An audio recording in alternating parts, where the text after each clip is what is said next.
Secret Folio, Chapter 2. He studied you. It was calculated. To become the person that you would want to be with. To become the person that you would want to be with. Hi everyone. Welcome back to Secret Folio. Let's talk about something that isn't often said out loud. Not every man who admires you is genuinely enchanted. Some don't approach you with pure intentions. Some study you. They observe the way you move, how you speak, what you post, what you don't post, your softness, your sparkle, and they turn it into a blueprint. Not to honor you, but to mirror you, to gain your trust, and then to control the narrative. It's not flattery. It's strategy. It's calculated.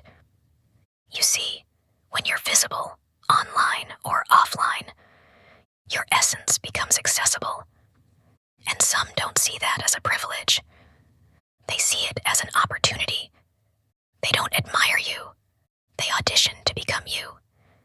And for women like Wizard Liz, whose voice, image, and presence reach millions, this is especially real. But this can happen to any woman.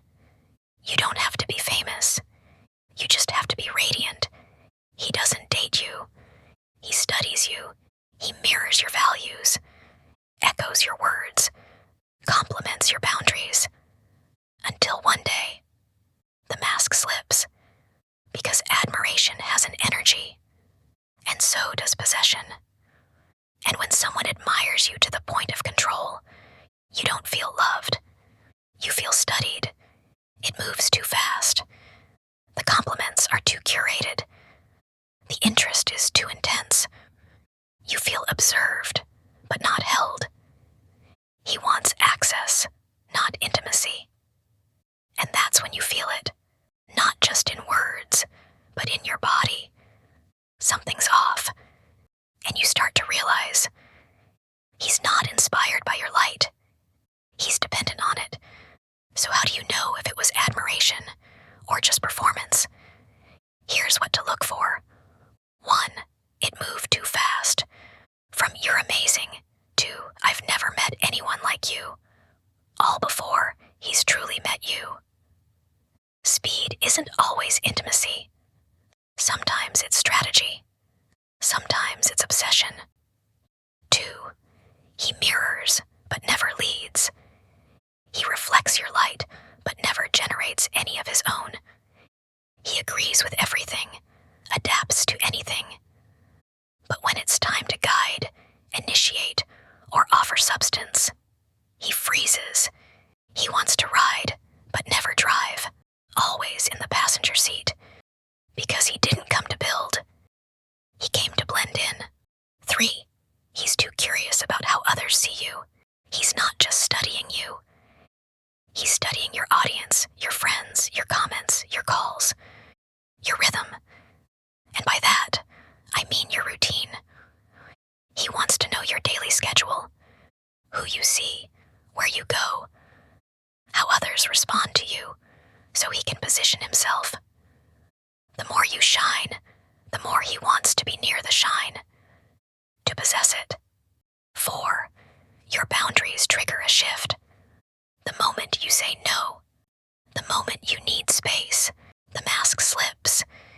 He becomes passive-aggressive, cold, even cruel, because he didn't study you to understand. He studied you to win, because there's a moment in the Wizard Liz x Landon Q&A that almost slips past you if you're not paying attention. Let's pause here. Try to do the things, try to become the person that you would want to be with. Yeah. And I think in almost every situation where somebody's actually done that, like, Try to become the person you want to be with. At first, it sounds profound, like alignment, like growth, but it lands like strategy. Because when someone's intention is pure, becoming their best self is about embodiment. But when it's performance, that sentence becomes a playbook. Try to become the person you want to be with. Coming from a man, that's not love. That's calculated proximity. He wasn't becoming his best self. He was becoming her to get close to her. He wasn't evolving. He was auditioning, and once inside, the goal was no longer resonance. It was possession. The very man who claimed to love her was studying her all along, and this is what happens when admiration turns into calculation. This is where many women get stuck. You try to teach him. You explain. You give second chances.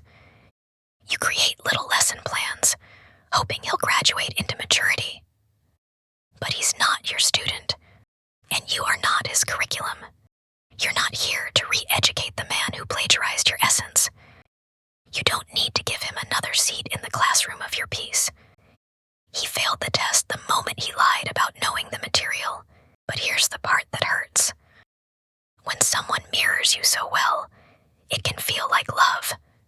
It can feel like alignment. And when it ends, you question, was it real? Was any of it true? This is what you need to remember. He was never the source. He was just rehearsing your lines, reflecting what he thought you wanted to see. What do? You let him drop out. Because the real you, she's graduated. And that is what he never calculated. This is where you return to self. When you're done being studied. When you're done being accessible to people who treat you like a syllabus. This is where you reclaim your rhythm. And here's something practical. Not everyone needs to know your routine. You don't have to post everything. You don't have to say where you're going. You don't have to show who you're with. Keep some of your favorite spots sacred.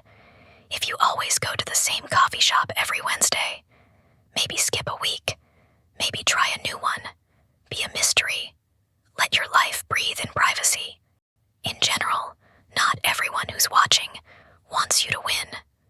When you make yourself less predictable, you become less possessible. Instead of saying you like pink, maybe tell him you like all the colors of the rainbow. Your personality is unique. Your glow is not a blueprint. It's your birthright. So do not let him enroll and keep studying. This was Secret Folio. Remember to like and subscribe so you never miss a new chapter. And until then, I'll see you on the next page.